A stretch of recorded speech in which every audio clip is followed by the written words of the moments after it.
Welcome back to the Servant Leader. Oh man, it's a long day. I haven't had enough coffee yet. Welcome back to the Warrior Servant Leader podcast. This is your host Pat Welsh. Today we have a great guest, Noah May. He's actually celebrating coming up on his first year of having graduated from Auburn University with a degree in journalism, and he has a fantastic podcast of his own called Lethal Venom. We're going to talk about that and how he came up with that name. And his podcast is centered around various topics where Noah is very blunt that he speaks nothing but the truth. Today, Noah's going to be here to share his life story and how his past has made him into the person he is now. And he has an incredible story. Noah, thank you for being here, man. And Merry Christmas and Happy New Year coming up. And let's just open this up and jump into it. So, first off, you got to tell me what is the story behind the Lethal Venom name for your podcast? So the story behind the podcast kind of comes from an idea that I had like a few years ago. I think during the pandemic when I think this was a year after it had been kind of considered a pandemic. So 2021, I remember woke up and was like, I want to do a podcast.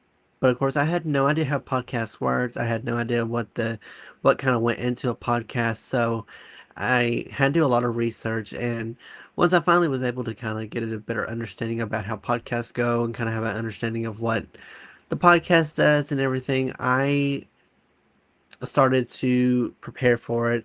Well, I then had some personal stuff come up to where it had to get postponed and had to get pushed back. And then 2023 rolled around, and I was able to take a podcasting class out at Auburn. They were offering like a new podcasting class there, and I was lucky enough to get in there and decided to pitch an idea to the class. That was one of the assignments that we had to do, was pitch a podcast idea.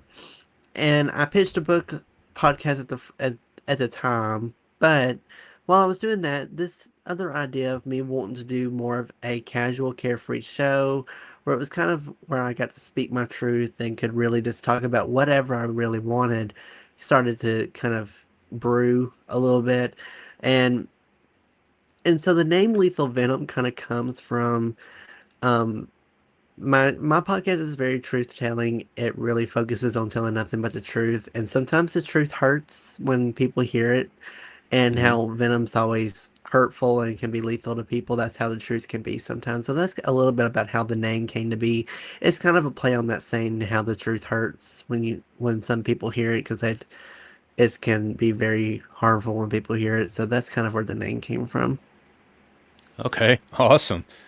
Yeah, all I could think of was copperhead, water snakes and everything. And with you being from the south, so I'm like, man, there's got to be a good story. And part of that, the truth hurts kind of deal, which I think we really, you and I talked offline before jumping on, is your childhood and the way you were treated and quite frankly bullied and had difficult growing up. It's kind of is that what's formed you to where you're at today?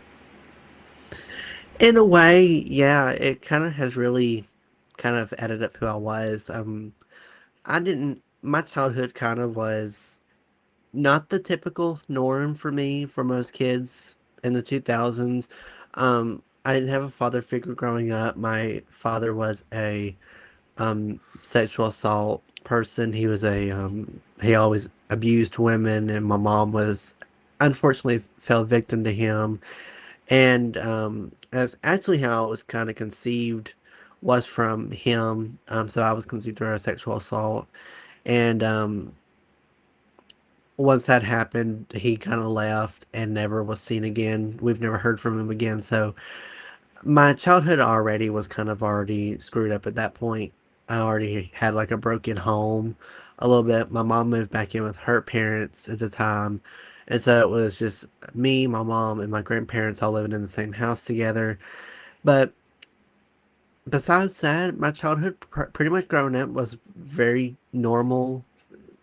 Then what when I tell that story, most people think that it's not, I would have had like a bad childhood growing up. Not really. My parents really did a good job trying to keep everything normal, and they didn't want to keep it like something was off and something was odd. They kind of just really kept it. They try to keep a normal thing childhood growing up for me. They wanted to try to have a perfect household. They wanted to try to make it where nothing seemed wrong, nothing seemed out of the ordinary, and it was pretty much, I enjoyed growing up. I always would watch TV, watch Nickelodeon, Disney Channel all the Yeah. time. I would always watch Cartoon Network, and then I would always play on. I was a huge Hot Wheels person. I played with Hot Wheels all the time. I collected them, and then I was really into computers at the time. I started doing computers when I was 3 years old. That's kind of when I first got on a computer, was 3 or 4, so before I can remember.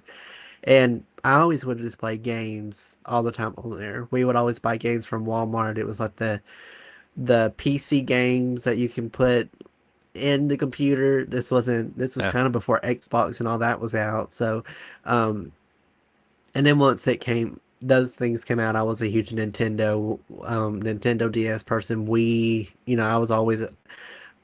I wasn't an Xbox or PS or PlayStation. I never got into that realm of gaming because most of the games that came with those were a little too inappropriate for me, like Call of Duty and all that stuff. So Yeah. Yeah. I, my parents refrained me from taking or playing those games. But um, it was a really good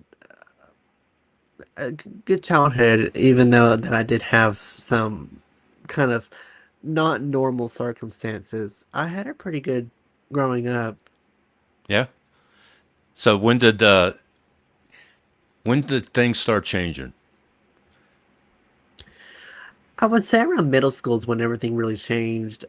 I was never, people tended to, I don't want to say bully me in elementary school, but tease me a little bit or pick on you, which I considered it to be bullying. Yeah. I just have always associated like teasing and picking on someone as bullying. Yeah. I don't know why, but I was kind of under that impression of, okay, they're bullying me, but middle school is when it really started to get real severe. I um I think it was in fifth or sixth grade. There was a kid that was in my class that was really kind of a bully to me. He was always really was just really mean to me. Um I don't remember this detail, but my mom said that I did come home from school one day and I did have like scratch marks or like some kind of red marks on me. Like Mm-hmm. I got hit or something. I don't fully remember that detail. That I feel like that would have been something that I would definitely would have remembered. Um, Mm-hmm. but she said apparently it happened, so I did come home and have some kind of marks on me from him. Um, I must have blocked that out of my memory, but everyone in the whole class kind of picked on me because of just how I would, and it was everything. It was just like how I held a pencil, how I would walk down the hallway, how I would address something. It always was just anything that they could find to pick on me for, they did. Whether it was color shoes I was wearing, if it was like the shirt I had on, I mean, it was anything. It Yeah. was just any and everything that they could find to pick on me with. They were like, okay, we're just gonna pick on you for that. And um, I, it didn't really affect me mentally. Like a lot of the stuff that they would claim that I was, I had no idea what they were saying or talking about. So it was kind of a, you're just spewing on this out, and it's not really hurting me because I don't understand what you're trying to get or trying to portray.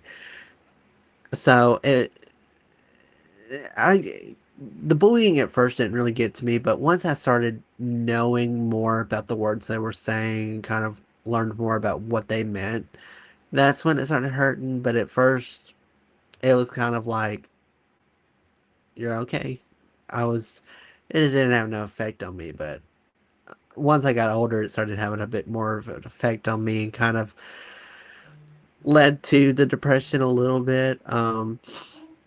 I was in eighth grade when I first got diagnosed with my depression, and bullying was still kind of a thing with me during that time. And then I also was going through some personal stuff at home. My grandmother got diagnosed with Alzheimer's and dementia at the time. And so she was suffering from that, and it was a very quick, like, happened one night, or she woke up that morning was fine, and then that night her personality changed. That's how quick it was. Mm-hmm. There was no gradual showing signs. It was just an instant something was wrong. And she was like that for about a year before she passed away. But eighth grade year was probably the worst year I had. The bullying was really bad. I started having suicidal thoughts during that time. Um, I kind of turned into a rebellious kid a little bit. I developed a severe porn addiction during that time. I didn't really do anything in school at all. I would not do any schoolwork. I was kind of just moseying around, which I didn't do drugs or alcohol or anything at that time because I didn't really know what any of that stuff was. I think if I knew what any of that was, probably would have. Mm-hmm. But I did a really good job hiding it too. I didn't really portray this or showcase this out into the open. I always kept everything very much hidden. Mm-hmm. I can hide something really well and put a masked image on, and people would have no clue, no idea. Um, I they were just really bullying. I look back at it now as a thing of, I think if something were did happen to me, like if I did commit suicide or like I died in some kind of freak accident, they probably would have popped champagne to celebrate.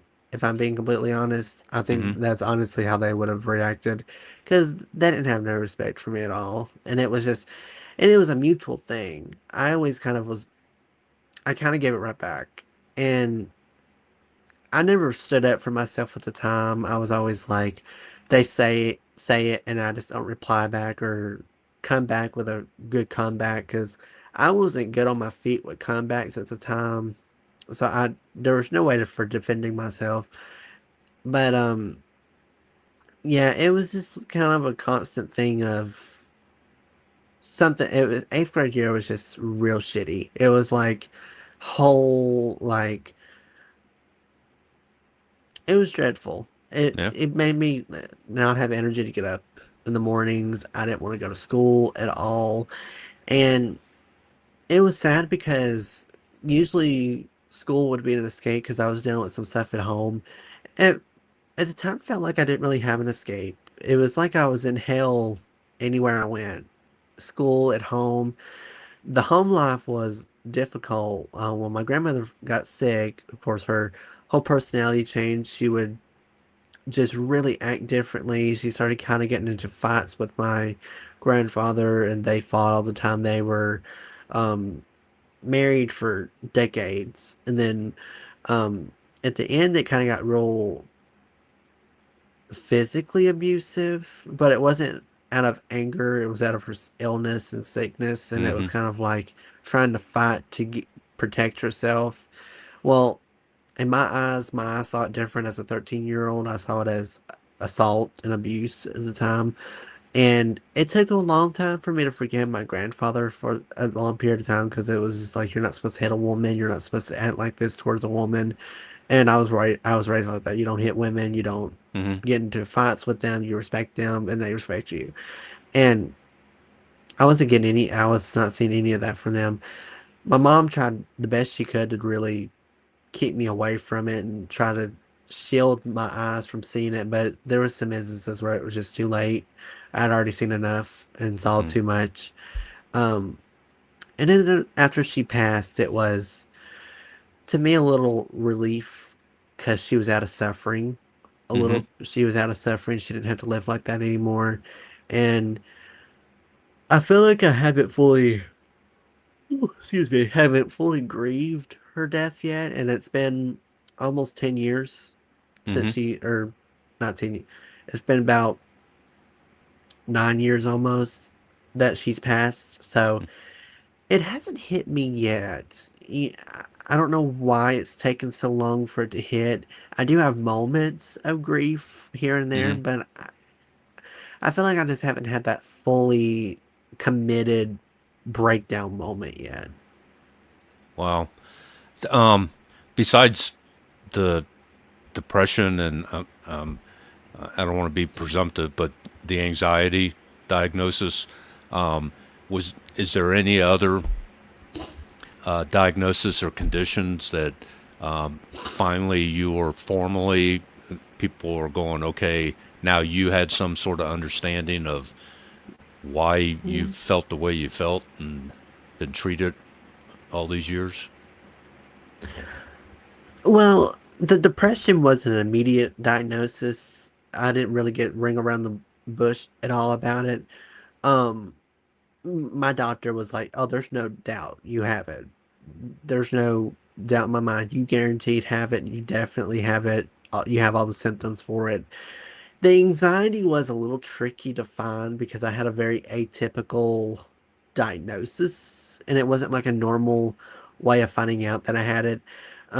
The anxiety kind of came, and I was diagnosed with clinical depression. So the thing with clinical depression is that it comes in waves, it comes and goes.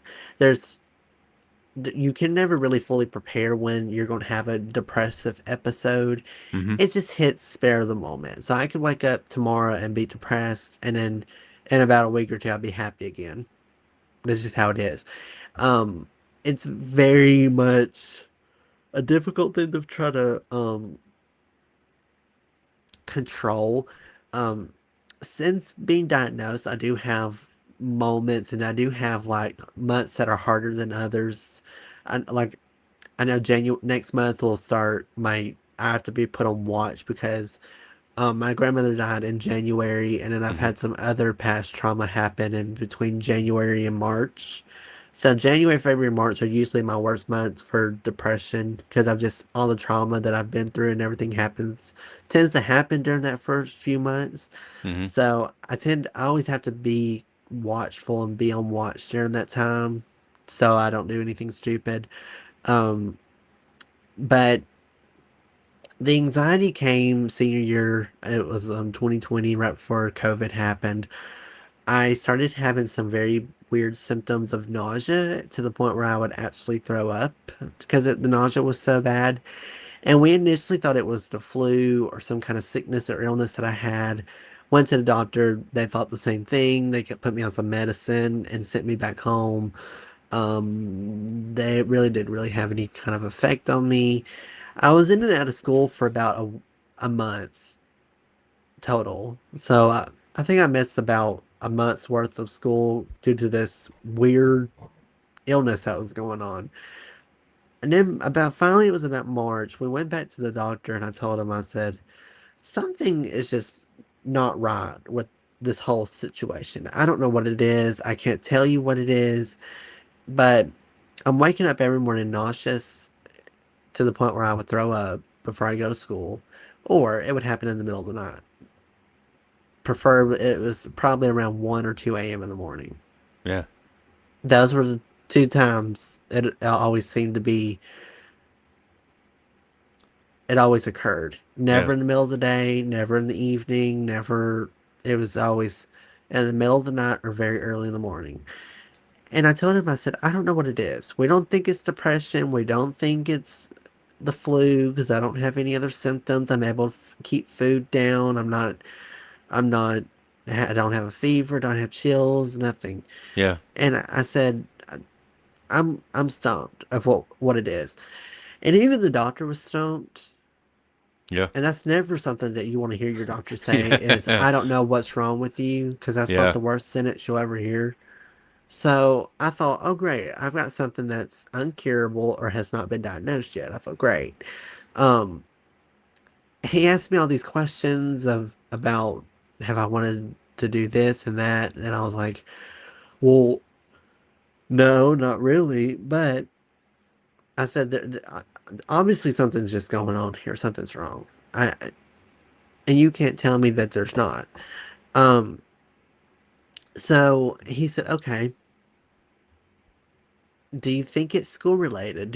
Has something gone on at school that might have triggered this? And I said, honestly, no. Besides one hard class that I'm in, I have all A's. Everyone's not bullying me for once. I'm getting along with everyone. School's not really been a problem. There was just not a huge problem with that. And he said, okay. So he told me, he said, okay, let's, I want you to stay out of school this week and let's try to test something. And I said, okay.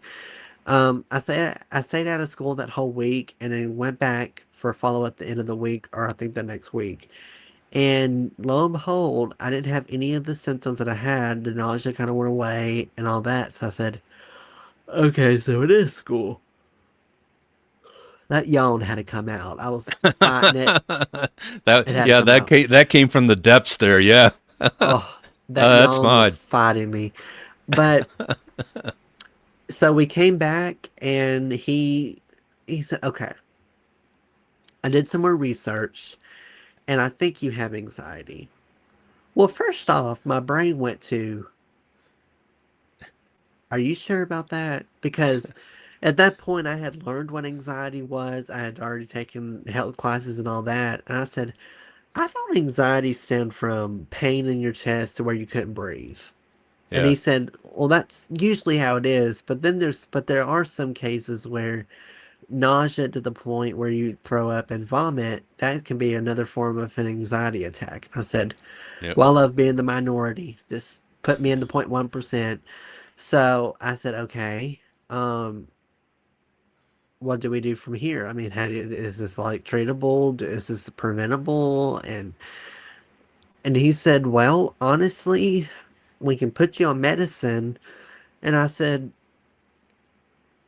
do you think I need to just not go to school anymore? Because if school's the main reason for it, going to class is just going to be really, it's not going to help anything. And he said, if you want to do homeschooling, I would be okay with that. He said that if I need to come and make like a doctor's note, if I need to fill out like a form that says he needs to be taken out and do school from home due to health reasons, I can do that. yeah, And we thought about it really hard, and I said, well, if this is gonna stop this kind of sickness and illness, I said, let's do it. yeah, At that point, I was desperate to do anything I could to stop the nausea because yeah, it was dreadful. Um, I had a very severe repercussions from that time. When you vomit nonstop for a month, I had significant weight loss. I lost about 20 pounds during that time. All of the weight that I had in my skin, I looked like I was anorexic and was going like through an eating disorder because of how much weight I had lost. yeah. I was basically skin and bones. The Wow. skin on my hands were so tender to where anything, if I had to open up a bottle, particularly a bottle that had a jagged edge, so that would be like a Coke bottle, a milk carton, any kind of bottle that had like a jagged and rough Yeah. Rough lid. edge. Yeah. When I would try turning it, the skin on my hands would peel up.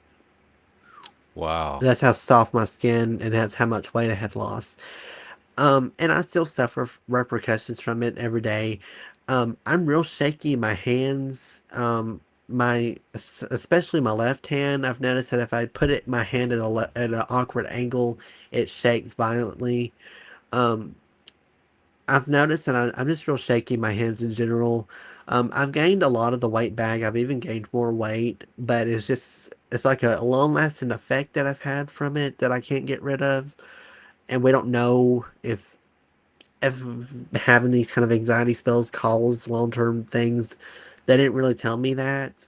Mm-hmm. I kind of think of it as I think I do have like a long term effect from it because it started happening after I got diagnosed with it.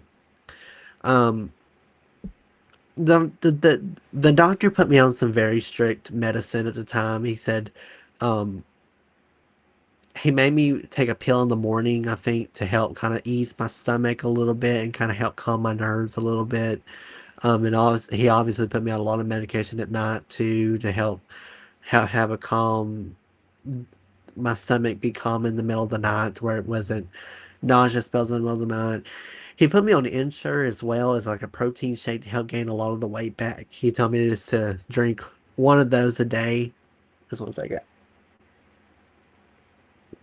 He had me drink one of those a day to help gain the weight back. Mm-hmm. Um, and I gained it back pretty quickly. But luckily, COVID happened to where the school shut down. I genuinely was happy that COVID happened at that time Mm-hmm. because it really saved me mentally. I think if I would have kept going to classes and kept going to and having to do schoolwork, I think I would have ended up in the hospital, or worse, I probably would have ended up dead because of how severe of a toll my body it was, the anxiety was taking on my body at that time. Mm-hmm. I Yeah. just couldn't deal with it anymore. Of course, my suicide rate thoughts spiked again. I never attempted any. I want people to know very clear. I had the thoughts, never attempted them.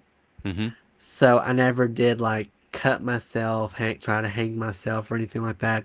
Mostly because there was nowhere in my room to hang myself from.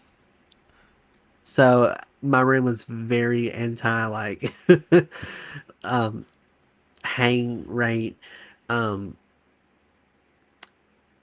and when it came to cutting, I tended up to be too scared to do it. I was like, I just can't, I couldn't gain that courage up to do Yeah. it. So it was something my parents didn't really have to worry about, but they still worried about.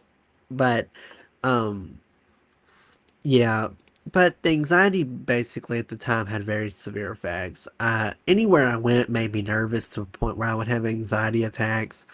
So it could stem from going to a birthday party. It could go from going to a wedding to on vacation to a spot that I've been to all my life. 5 minutes down the road to the gas station, eating out at restaurants, going to the store. I mean, name any kind of event or cause of going anywhere. My anxiety was like, nope, we're not going to do that. Yeah. So it it was a rough 2 years trying to figure out, and then finally was able to go to a psychiatrist and she put me on some anxiety medication and it was like a godsend. My anxiety completely went away. My nerves were completely severed at that point. I was starting to be able to eat out. I still have problems eating out because it was just kind of traumatic for me. So eating out at restaurants for me now is not it's not easy for me now because of just all the trauma that I've had from that. I've tried to get better. It's just something I just can't ever get over. Just I think due to the traumatic things that have happened to me during that time, I just Yeah. can't gain myself up to do it. But that's a but other than that, I've not been diagnosed with any kind of illness since then. I've kind of self-diagnosed me to have ADHD because, well, or ADD because I have kind of a bad attention span on Mm-hmm. some things. I just can't really focus on anything for a long period of time. Which doctors have not really diagnosed me with anything or have I haven't had been medically diagnosed with it, so it's like a kind of a I've self-diagnosed myself, but I wonder if I do have ADD or some kind of form of it where I can't really focus easily. But depression and anxiety is the only two illnesses that I've been medically diagnosed with. So, how did you transition into college? The transition was it was a mixed bag. My first year was completely online, except for going to class only for an hour and a half every day due to the pandemic. Mm-hmm. Um, Most of my classes were online, and I had like a 6 month free span of school. Um, the school got out about middle of March, and college didn't start till August, so I had a pretty wide range of had a pretty big break. Mm-hmm. Um, yeah, I don't know. School, it was just odd. I was nervous going, which um I don't know if it was just because it was college and it was my first day going to a big school. I went to a community college too, and it wasn't like a huge university where every classroom had 300 students in it. This one had Mm-hmm. more like a what you would think like a regular middle, like a public school class would have 20, 30 kids, Mm-hmm. even less than that in some classes. So it was around like normal, how basically the normal size of how public school classrooms are. Yeah, it can Mm-hmm. fit about 20, 30 kids in there. That's probably about the size I had. So it wasn't like a huge shift and change, but the anxiety at the time was really just it it affected me every way. I mean, I never had been nervous about first day classes or anything, and then that day I was nervous, of course, but once I got there, it was fine, and that was the thing with it. I would have like this huge anxiety build up, and then once I was there, I was fine. It was Yeah. just a huge build up and waiting for that moment to go, which was so to me exhausting because I don't know for most people, but I know for me, if I vomit, I get real tired. It drains your energy out and you are sleepy the rest of the day. So I was when that happens, you're so tired you don't want to do anything. Yeah. So in which other people might be different, but my energy gets drained when I'm sick. It always is. So, um, I, when I went to Auburn, I was scared initially before because the anxiety was not getting better. It was kind of getting a little worse, if I'm being completely honest. There were times where it was just like really worse and it was just not getting better. Luckily, I got in with my psychiatrist about 2 or 3 months before I transferred down there. And it was a thank God I did because I don't know how my anxiety would have done down at Auburn at all if I was not on the anxiety medicine. I don't think I would have honestly been able to do it. I think I would have stayed here and just went to school to a college around me, Yeah. or I just would not have gone. I probably would have just done the 2 years and then dropped out because Wow. Yeah. I just don't think my anxiety could have done I it. could. Yeah. That's tough. So how'd you land in journalism?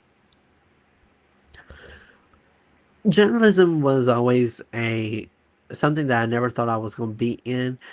When I was in high school, I think I was a junior. My school was real forceful about us trying to get a major down and trying to make us pick a major so that when it came, because we were going to sign up for colleges that next year for our senior year, they Mm-hmm. wanted it to be a smooth selling process where it was an easy to go. You walked in, signed up, you're done. So they wanted us to go ahead and have a major down, Mm-hmm. which of course most people don't even know what they want to major until they're halfway through college. Yeah. Yeah. I've met kids that have changed their minds halfway through college. Yeah. So having like forcing someone to pick a major early on is not smart at all. Just I think they should take their time, but um I had no clue what I wanted to do. Absolutely no clue. Uh, During that time, it was always a mixed bag between um, a doctor and a veterinarian. However, I heard that I do not do vomit very well, so doctor was immediately cut Yeah. cut Yeah. out. I could stand blood. I could like I'd always had seen doctor shows. I always watched like um Grey's Anatomy, Chicago Med, all the Yeah. basically any show that had blood in it, like Criminal Minds. Yeah. I was immune to that. So blood for me wasn't like a normal or wasn't like a thing that deferred me from being a doctor. It was just the other things. Yeah. But and in a veterinarian, I have a huge soft spot for animals, and I think seeing an animal die every day would not be good for me. So I was kind of stuck in a realm of I don't know what to do now. I was like, Yeah. So I remembered I watched a lot of daytime talk shows growing up.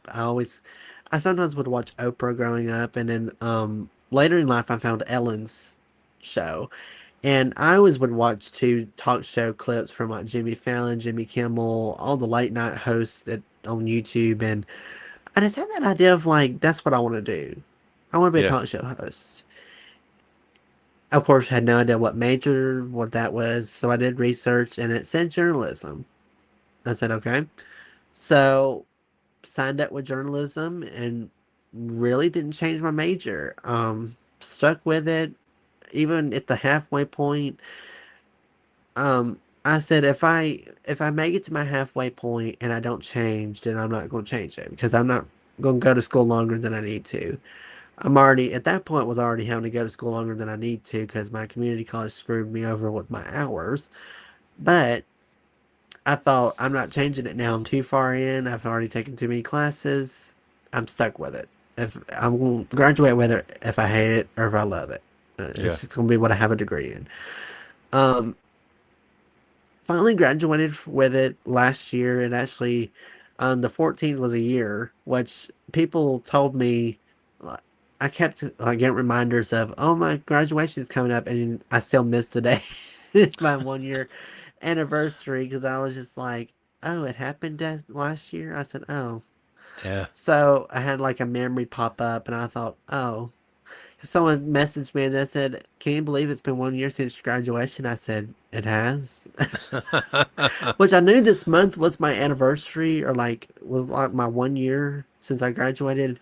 The date just totally slipped my mind. But we I kind of celebrated a little bit for it. But yeah, podcasting's not what I expected to be doing right now. It was just kind of a hobby turned into a job, which I'm not mad about because I've had some really good opportunities come from it, but never would have expected it to be this successful and I would be at this point right now, honestly. That's awesome. And you went from one to you have three podcasts, right? Yeah, so full time. I mean, just my one podcast is like drains me sometimes. So how are you handling three podcasts? Well, for Lethal Venom has been doing so well. I essentially have just really been working on that one because it's done Okay. so well. It's been the most successful one that I've had. I love the other two because it's focused on one's on music and one's on reading and books, and I of course love both of them. I'm trying to make it a pact for next year to kind of have more of a balance between the three so that I can have like a more kind of equal balance of post on this one, post on that one, post on this one, and have more of a flow with it. I Yeah. want to bring those two back because I really do like the concept of it. I really like the kind of the episodes I've posted. I just would like to start fresh with it. And I think I swear, I don't know why I'm yawning so much. It's all right. But I wanted to have. I love all three. And if at the end of the day, if I do have to give if I do have to pick one, I would have to choose Lethal Venom because of just how well it's done. But I love the other two, and I'm thinking about doing a fourth one. But I am gonna wait and probably put that on the back burner for right now until I get more of a idea, but I've already come up with like the theme and name for it. Um, so I mean, I still get ideas all the Yeah. time for podcasts. I mean, I think it's just something that's never going to stop. you know, trust me, I know that it's hard working one podcast. The Hmm. Lethal Venom's really taking up a lot of my time, so I do salute people that have more than even more than I do, like five, six, seven. Yeah, there's a guy out there. I think he's got 10, and I was on one of them. Book 101 was is the name of, because I've written a couple books, but he has, Yeah. yeah, just he has music and just all sorts of stuff. So now that you've jumped into the deep end uh, in the arena of journalism, got your degree, what kind of advice would you give to a kid that's in senior year in high school, or freshman sophomore in college, that is interested in journalism? What's your best advice? Oh, that I've never really been asked this question, so I do appreciate it because I think it is really important. Um, Journalism, I don't want to deter people from taking the journalism class, because the classes to me were not hard at all. It was very simple, easy classes that I took. Getting a job, on the other hand, has been really difficult for me. Um, so my advice to anyone that's wanting to do journalism or has an interest in maybe majoring in it, I would talk with some, I would talk with former journalists as well about what they did. Definitely, and I do highly recommend this. If you go to a college and they have a magazine or a news station or radio station that's fully owned by the your university, definitely would recommend you sign up and get on there. I didn't do any of those because we had like magazines and newspapers and all that. I just was a transfer and I was already shy enough and I just didn't sign up. But I don't want people to do what I did. Don't do what I did. I won't. If there are student organizations that focus on producing news articles, doing like a TV broadcast, definitely would recommend you going to their program and signing up and seeing if you can get on to work there. Um, Try to get a job if you can in the journalism field. A lot of journalist jobs when you graduate want you to have like 2, 3 plus years of experience in any kind of field. And of course, most college kids are not going to have Yeah. 2 plus years of experience in that field because first you have to do an internship, and internships, depending on where you are usually requirements for to graduate. You have to have an internship. Others, I don't know how strict they are with it. Um, Doing an internship helps. I swear if I yawn one more time.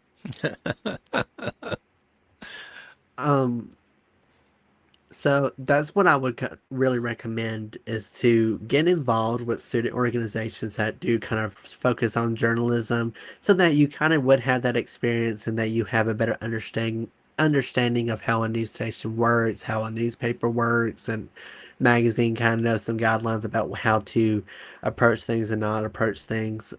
Those would be really helpful. I know the journalism thing, the Auburn had like the Auburn Plainsmen. They had I think something called Weagle, and then they had um what was the name of their news station there? They had a news station. All three programs I heard were fantastic. And then a lot of the students that were in my class or my fellow peers worked there, and they did an amazing job. They were fantastic at Hmm. what they did. So I do highly recommend you if you are at Auburn and you are a journalism student, try to get on at the Plainsman or the news station there, um, and try to get some experience in there. It's really beneficial, and learn some really good advice. That's awesome. I would add to that, having I was a my freshman year, I was a disc jockey in on a campus radio station, but it only went through the it wasn't through the airwaves. You had to plug your radio into an outlet in the dorm or on one of the on campus buildings. And then I got to call the home soccer games for our soccer team, which was the number three ranked NAIA college soccer team in the country. So yeah, doing those and volunteer. I wasn't getting paid to do any of that, but to Mm. volunteer and get that exposure, I think that's great advice from you. And the other thing, I know, depending on what kind of journalism you're going to be talking about, but specifically if you're going into the media where you're going to be, on television and stuff and doing interviews, is I highly recommend everybody joins a Toastmaster group and learn the art of public speaking that you're not going to learn in college. And uh, that's a great opportunity to develop a skill set both in writing and in speaking. So, oh man, I want to. I had a question and now it's escaped me. What's the future look like for you? Are you going to build on and stick with being the entrepreneurial podcast guy, or are you looking to jump into traditional journalism somewhere somehow?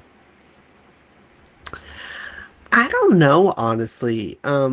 This whole year really has been kind of a change in trajectory. Oh, all the plans that I had have not fallen through. Everything's been changed, so I don't know really where I would like to go in the future. I mean, a lot of people have said that this was what I was destined to do. Mm-hmm. So, for the time being, if I really enjoyed the podcasting, so if podcasting becomes my career, I'm not mad at it. Yeah. It's at the end of the day, I actually am being able to showcase my journalism skills and interview skills. I mean, the I my journalism degree's really been useful in this field, and I've had a lot of tools and techniques that I've used from classes in it. So it all worked out in the end. But as for the future, I don't know where to go. I'd like to hopefully have it expanded more.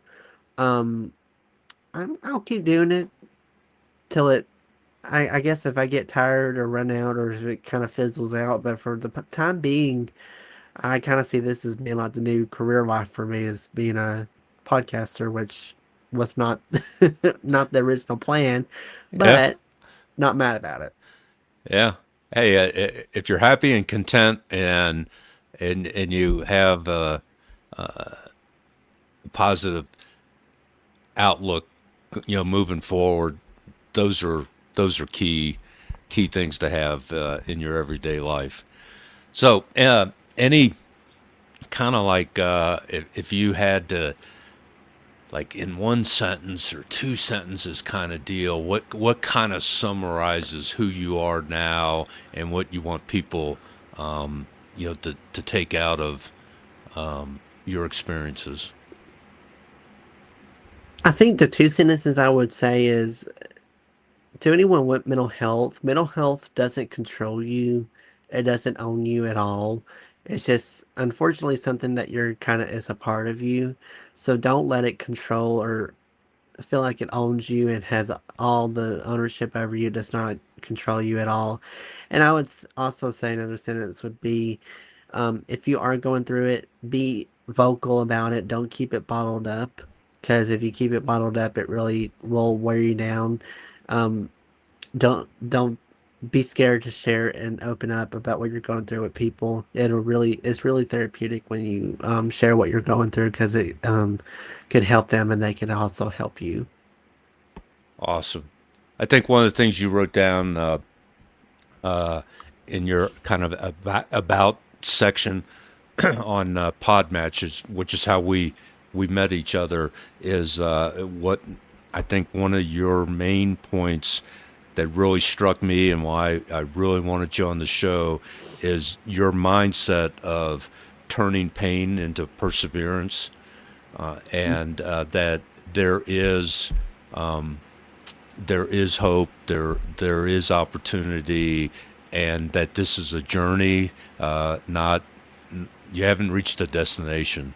So that I just like your mindset of taking everything you've been through and turning those challenges, those pain points, into perseverance, and you keep pushing forward. So really want to congratulate you on where you're at now and where you're headed, and taking the time to jump on the show with us, and and having a great conversation with you.